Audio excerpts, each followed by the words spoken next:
Hello, I'm going to try this live and see if you can hear me.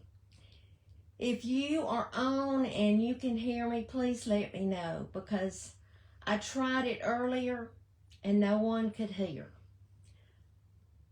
So we're going to see if anybody will get back on, and can you hear me? If you can hear me, I'm going to stay on. Please let me know. I hope you can. I see these thumbs up, so maybe that means you can hear me. Let me know. Is there sound this time? I hope so. Yes, okay. I'm going to try not to move it because I don't know what I did. But I just deleted that video. I didn't save it. So I'm going to start over and tell you that I have been working on my tablecloth that I do every Thanksgiving. And let me tell you what you need to do. If you haven't done this and you have family over for Thanksgiving, and it doesn't matter if you have a big crew like I do. Normally we have anywhere from 40 to 50 every Thanksgiving. But get you a tablecloth, a white tablecloth. And you don't have to have an expensive one, just a white tablecloth. And the tablecloth that I have is oval. And I'd give anything if it was not. If it was, I wish it were rectangle. And I've been trying to think what I can do to make it rectangle, because my table now is rectangle. But get you one and then put it on a table for Thanksgiving and let everyone sign it. And then you have all year that you can just embroider, you know, with a straight line stitch. I like to do it when I'm watching TV or whatever. And I do each year in a different color. And it's so neat. We'll always have it and we'll know who was with us. Hey, Julie, you need to do that. You need to get one right now because you're young, and all during the year you're going to have it. I mean, all during the years. We'll put it right here. I'm not going to turn it. But do you see how these are in blue and green and red? And I'm doing the one from last year in purple. I haven't gotten those all embroidered yet. And I don't work on it during the summer, but once the weather starts getting cold, I do. Do I have any of you that had any of the Hurricane Helene damage? It is the saddest thing to me that I've been watching, and one of our sweet fella cooks, Nan, she is in a mess right now. And then the people in Tennessee, oh my goodness, they're just in a mess. You wouldn't think a hurricane wouldn't have that much damage, but they're flooding everywhere. And it's just the saddest thing. But I know if you're watching me, I think you have power, and that's great. But I have prayed for the ones who's in the path of that. And I saw today where there's another one they're thinking that may form in the Gulf of Mexico again. But you know what? God's still in control. We have to know that. Have to know that. I see the meal prep Mamacita. That's Julie. If y'all are not watching her, you need to go follow her. The meal prep Mamacita. She's a sweet, sweet young mother from the Birmingham area. And she's got some good recipes. And I'll tell you, Cheryl, what I'm doing. I do each year in a different color. So, like, I know that green was 2020 and red was 21. That blue was 23. So what was the other? They're all in a different color. And then I have a little, I call it a little key. I'll put 2020 and I'll do that in blue, in 2021 in the color it was, and that way I'll know. You know, Linda says she feels guilty for the ones that are enjoying beautiful weather. And you know, you do think about the people that are not, they can't get out. I saw the saddest thing on Facebook today, and it said, my husband and child and 2 dogs are in an Airbnb in North Carolina, and the bridges have washed out. No one can get to them, and they can't get down, and they said they only had enough food to do several more days and probably less water. They said, is there any way that helicopters can come? And they gave the address. So I definitely pray that that's what happens. I know that, you know, there are lots of people that have been deployed to get power back on, and people with boats and things like that. But think about those that are up high and the bridges are gone and people cannot get to them. So I believe, since it was on Facebook, that's a good thing about Facebook, isn't it? We can let people know when we need help. Y'all, this is totally off the subject, but it reminded me there's some good things on Facebook, but then there's some things that's not so good. Today I saw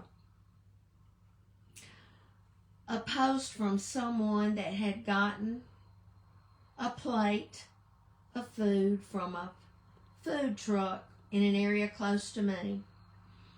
And what they said was, don't go to that food truck. It was horrible. I had to throw the food away. It was so horrible. Well, you know, people said, why don't you just go and tell them instead of telling everybody else? I see Farm Cooking with Dan is the person I was talking about. She's precious, and they've had, their house is okay, but they've had a lot of damage on their farm. Pray for her. But anyway, I agree with those people. If you've got something that you think someone did you an injustice or whatever, can you just talk to them and not put it out there for everybody? My mama used to say, if you can't say something nice, just don't say anything.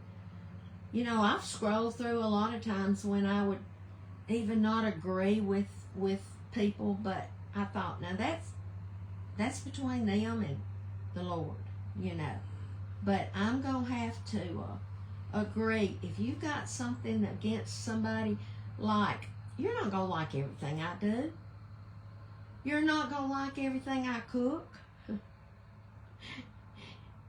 But you don't have to be ugly, and I don't have to be ugly. These people that say things, it's hurtful, and you don't know what that person might be going through, and by you being unkind, it could just be the straw that broke the camel's back. I won't ever forget. And you know, it really didn't bother me much. But this summer I had someone say, you're an old, slow-talking heifer, and you're ugly too. Well, I do talk slow, and I guess you could call me a heifer. And you know, I'm not the prettiest thing to look at. But when that person said that, my children wanted to say something, and I said, no, don't you dare. Don't you dare say anything to them. And Scout, don't get on my tablecloth. He's moving over here on this side of me, see. Oh, Lord, I'm moving it. I hope that doesn't make it stop. Can you still hear? But, you know, this past week was wonderful. I hope that y'all saw that we had a special visitor. 2 weeks ago, we had Lauren Sisler, who has written a book, Shatterproof, and she's going to be on Good Morning America Tuesday, October the 1st, about 10:30. No, she said it's the third segment, so it may be close to lunchtime. And she was just precious. She's the one that lost both of her parents within 5 hours of each other to drug overdose, and she had no idea that they were, addicted to it. It was pain medication. But then this past week, we had crazy busy mama, Lori, and she came and she stayed with us for 2 days, and we had the best 2 days. And I reached out to her when her husband died unexpectedly, and just told her how much we were praying for her, and we started texting. And I watch her every day. Every morning, she has a coffee talk, and it's when she's making her coffee. And, her emotions are all over the place because she's only 46 years old. Her husband was in his 40s, and he had a heart condition, and he passed away unexpectedly in his sleep. And she has 4 children, 14, 16, 18, and 20. And so we, Miss Annie and Angela and I just kept in touch with her. And one day we were messaging, and she said, I told my daughter I need to come to Alabama. Well, Angela and I happened to be on the road going somewhere, and I just called her. And my phone comes through my speaker, my radio speaker, and we were talking to her, and I said, Lori, you do need to come to Alabama. And she said, are you serious? And I said, of course. Well, she said, well, I'm going to make my reservations, and if you change your mind, you let me know. Well, we could not wait for her to come. And we laughed, and we cried, and we ate, and we shared our life stories with each other, and we helped each other because we're all, Miss Annie and Lori and I are all on Facebook. And it's not easy. It's not easy to just open ourselves up to everybody. But I'll tell you, I think that if you encourage others, it's going to help you. I'm going to tell you, when she left, I was sad. But I see where some of y'all say, you saw where her daughter got homecoming queen. And I was so excited. I was just like a tickled grandmother. I told her, I said, I could be your grandmother. But I love all of y'all. And I love all the cooks out there. I call them cooks. I don't know what they want to be called. But I cook differently than a lot of people.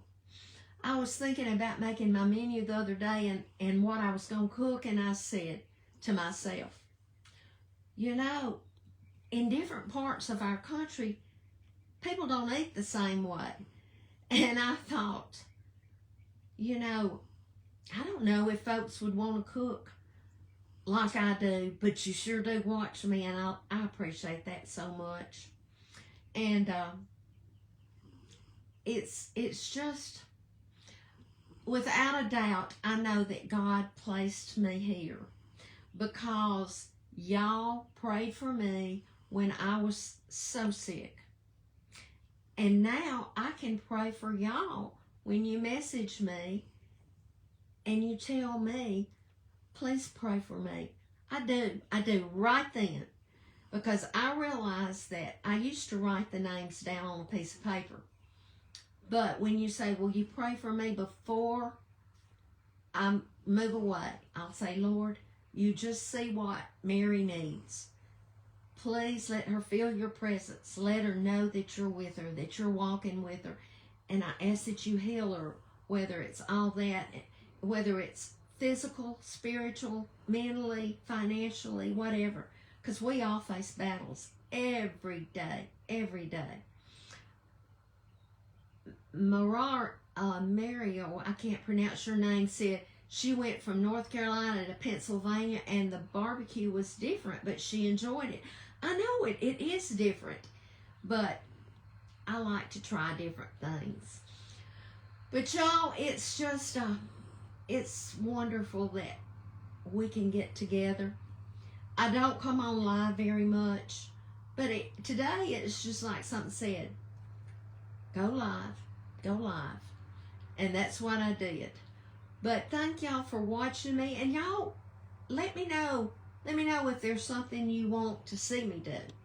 You know, it's I have planted some cabbage and some collard plants, and Harold told me that he didn't know if the cabbage was going to make it, but the collards were looking good. So I may have to go and get me some more cabbage plants, but I'm going to do it. Hey, Debbie, I'm looking forward to seeing you too. Debbie, let me tell you about Debbie. Y'all, years ago, it was before I got sick. My daughter had, she did a book club. We had little small groups at church, and she did a book club where we would read a book and meet once a month. And I met the sweetest lady in a town from me, about 17 miles away, and she had the neatest, it was a wonderful little store. And I met Debbie, and I loved her, and I loved what she sold. But since then, she has sold her business, and I haven't seen her in a while, but I'm going to see her soon, and I can't wait. Can't wait. But Evelyn says, oh, I know Miss Evelyn Davis. I like plain old country cooking. I do too, y'all. Let me tell you, Harold's brother from Florida, he comes to see us about every 6 weeks, and he wants me to cook vegetables or dried beans. He loves dried butter beans and pinto beans and navy beans, and he wants cornbread and fried potatoes and corn, and he's just as happy with that, and we are too. We are too. But I'm going to let y'all go now. And all right, Diane, pray. You're in constant knee pain. Pray for God's healing, and she has other health problems too. Diane, right now, I ask God to heal you. He knows every need that you have. And I know that if you will give it to Him, trust Him, you know, sometimes God will bring you through. He'll take you out of that fire. But sometimes He walks with you while you're going through whatever. Somebody wants a mailing address for me and Miss Annie. Okay, I'll have to put it, because I'm afraid if I tell you, I'll tell you the wrong thing. I think it's 371 Parkway, Helene, Alabama, but I'll put it. Don't do that, because it could be wrong. But anyway, I've rambled, but you're with me, and I appreciate it. Hope you have a great rest of the late afternoon. And we're going to be watching Alabama and Georgia play. I know there's some folks from Georgia that you want to win, and we'd like to win, but you know what? That's not the most important thing. I used to be so upset if Harold's team lost on Friday night when he was coaching. or if Alabama lost, but I got my priorities right. When I was sick, I found out what's really important. But I'm still going to watch my Alabama football team. Okay, Franklin, Louisiana. I'm going to be in Louisiana soon, and I'll bring you along with us. Haven't got to hold my baby Blake in a while, and I am going to be there. I'm going to be there next week. We got somebody staying house sitting for us, but we will be in Louisiana, and I will come along from there. So remember to be salt and light, and give someone a smile, and I'll be back soon.